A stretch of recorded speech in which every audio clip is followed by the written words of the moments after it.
Good morning, everybody. This is Liz Schote, registered dietitian and director of clinical nutrition here at Jackson Purchase Medical Center.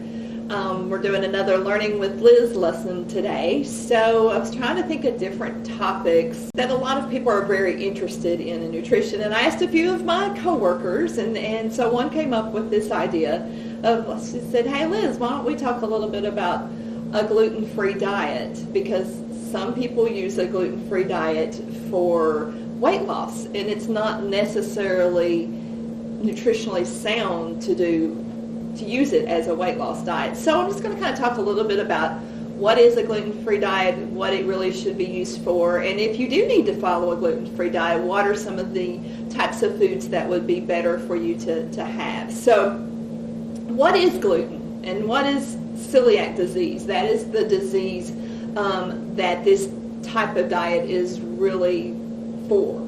So gluten is a protein that's found in wheat, it's found in barley, it's found in rye, and it's also found in, of course, in things that are made with those products. So that would be things such as breads, some cereals, pasta, and anything that, like I said, might happen to have wheat flour in that.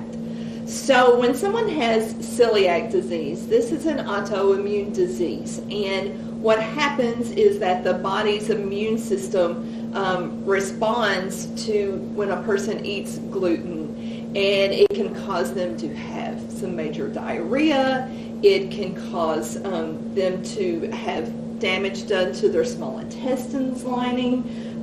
It can cause nausea, bloating, and it can cause a person to lose a lot of weight, because if they're eating bread, then their body can't really digest it, and then in turn causes them to have those symptoms, and it's just not a really very healthy form for our body to have to be in. But some people want to follow a gluten-free diet just for weight loss, and it might promote weight loss being on this type of diet, but it's not going to be the magic cure. So usually if someone comes and asks me, Liz, I want to follow a gluten-free diet so I can lose some weight, I tell them, no, that's not the way that you want to do that. Because when you cut out some of those foods that contain the gluten, which are some of, like I said, breads and cereals and pastas, we're actually cutting out some minerals and vitamins that our body might happen to need. So I tell a person, no, you need to have those carbohydrates, those proteins, and those fats. You need all of those things for your body to be in a healthy shape, and then just watch your portion sizes, so that in turn helps you to lose that weight. So a gluten-free diet also, like I said, a person's going to lose weight on it because you may be eating some healthier things rather than eating some junk food. You may be eating more fruits and vegetables, but a gluten-free diet is not for a person who just wants to lose weight. So what about that person who does happen to have celiac disease? What can I eat is a question that I get from them. So they can't just go and buy regular bread because it's made from wheat flour, so they're going to have to find food products that are made with other types of flours, such as things such as rice flour, corn flour, flax flour. There's all sorts of other flours that are out there that food products can be made with.